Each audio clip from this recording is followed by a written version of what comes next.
ಬಹುಶಃ ಪಾಕಿಸ್ತಾನಕ್ಕೆ ಅವರು ಹೋಗ್ಬೇಕಷ್ಟೆ, ನಮಗೆ ಪಾಕಿಸ್ತಾನದ ಅವಶ್ಯಕತೆ ಇಲ್ಲ.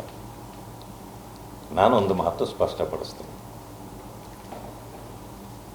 ಪಾಕಿಸ್ತಾನ ಅನ್ನೋರು ನಾವಲ್ಲ. ಪಾಕಿಸ್ತಾನ BJPನವ್ರಿಗೆ ವಿರೋಧಿ ರಾಷ್ಟ್ರ ಆಗಿರ್ಬೋದು, ನಮಗಲ್ಲ ಅಂತ ಕಾಂಗ್ರೆಸ್ನವರೇ ಹೇಳಿರೋದು.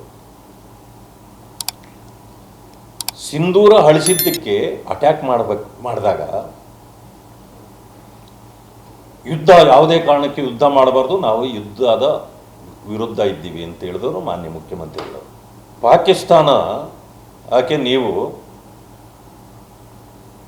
ಎಷ್ಟು ಇದನ್ನು ಬರೀ 4 ಫ್ಲೈಟ್ಗಳನ್ನ ಆರಿಸ್ಬಿಟ್ಟು ಸುಮ್ಮನೆ ನಾವೇನೋ ನೂರಾರು ಜನ ಸಾಯಿಸ್ಬಿಟ್ಟಿದ್ದೀರಿ ಅಂತೇಳಿ ಸುಳ್ಳು ಹೇಳ್ತಿದ್ದೀರಿ ಅಂತ ಹೇಳಿದವರು ಅವರು.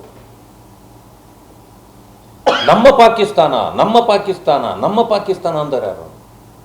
ಮನೆ ಖರ್ಗೆಜಿಯವರು, ರಾಹುಲ್ ಗಾಂಧಿಯವರಿಂದ ಹಿಡಿದು ಇಲ್ಲಿ ಅನೇಕ ಡಜನ್ಗಟ್ಟಲೆ ಲೀಡರ್ಗಳು ಕರ್ನಾಟಕದಲ್ಲೂ ಕೂಡ ಪ್ರತಿಯೊಂದು ವಿಚಾರದಲ್ಲೂ ಇವತ್ತು ಧರ್ಮ ಕೇಳಿ ಗುಂಡ ಹಾರಿಸಿದವರ ಪರವಾಗಿ ಮಾತಾಡ್ತಾರೆ ಹೊರತು ಹೆಣ್ಣು ಮಕ್ಕಳ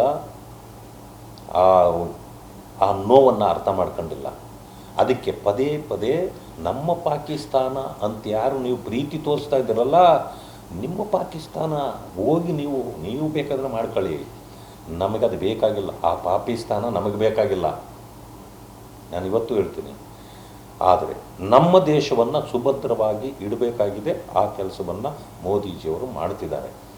ನೀವು ಪಾಕಿಸ್ತಾನಕ್ಕೆ ಸಪೋರ್ಟ್ ಮಾಡ್ತಿರೋರು ನೀವು ಹೋಗ್ರಿ, ಬೇಕಾದ್ರೆ ನಾವ್ಯಾಕೆ ಹೋಗ್ಲಿ? ಇವರು ಪರ್ಮಿಷನ್ ಕೊಡ್ಬೇಕು, ನಾವು ಹೋಗ್ಬೇಕು, ನಾವು ಎಲ್ಲಿಗೆ ಬೇಕಾದರೂ ಹೋಗ್ಬೇಕು, ನಮ್ಗೆ ಗೊತ್ತಿದೆ, ಯಾರ್ದು ಪರ್ಮಿಷನ್ ಬೇಕಾಗಿಲ್ಲ. ಆದರೆ ನಿಮ್ಮ ಪ್ರೀತಿ ಎಲ್ಲಿದೆ ಅನ್ನೋದನ್ನು ನೀವು ತೋರಿಸ್ಕೊಟ್ಟಿದ್ದೀರಿ. ಈ ದೇಶದ ನೆಲಕ್ಕೆ ಬಂದು ಗುಂಡು ಹಾಕಿ ನಮ್ಮವ್ರನ್ನ ಧರ್ಮ ಕೇಳಿ ಬೇಗ ಧರ್ಮ ಹೇಳಲಿಲ್ಲ ಅಂತೇಳಿ ಪ್ಯಾಂಟ್ ಬಿಚ್ಚಿ ಧರ್ಮ ನೋಡಿ ಮಾಡಿದ್ರಲ್ಲಪ್ಪ, ಅದರ ಬಗ್ಗೆ ಮಾತಾಡಿ.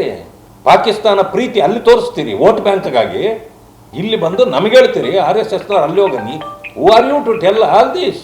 ಇದೆಲ್ಲ ನಡೆಯೋದಿಲ್ಲ ನಮ್ಮ ಹತ್ರ. ನಿಮ್ಮ ರಾಜಕೀಯ ನಿಮ್ಮ ಹತ್ರ ಇಟ್ಕೊಳ್ಳಿ, ದೇಶ ಕಾಪಾಡೋದು ಹೆಂಗೆ ಅಂತ ನಿಮ್ಮ ಹತ್ರ ಕೇಳಬೇಕಾಗಿಲ್ಲ. ಭವಿಷ್ಯ ಈ ಸಂದರ್ಭದಲ್ಲಿ 180 ಜನಕ್ಕೂ ಹೆಚ್ಚು ಜನರನ್ನ ಕೊಂದಾಕಿದ್ರಲ್ಲ ಬಾಂಬೆನಲ್ಲಿ ಬಂದು, ಒಂದು ದಿನ ಒಂದು ಮಾತಾಡಲಿಲ್ಲ ನೀವು, ಆವತ್ತೇ ಮಾಡಿದ್ದಿದ್ರಿ. ಇದು ಇವತ್ತು ಆಗೋದಾ? ಪ್ರತಿಯೊಂದಕ್ಕೂ ಇವತ್ತು ಗುಂಡಿಗೆ ಗುಂಡೇ ಉತ್ತರ. ಅದು ಭಾರತೀಯ ಜನತಾ ಪಕ್ಷ ಮೋದಿಜಿಯವರ ನೇತೃತ್ವದಲ್ಲಿ ನಡೀತಾ ಇದೆ. ಅದರಿಂದಾಗಿ ಪಾಕಿಸ್ತಾನದ ಪ್ರೇಮ ನಿಮ್ಮದೇ ಹೊರತು ನಮ್ಮದಲ್ಲ.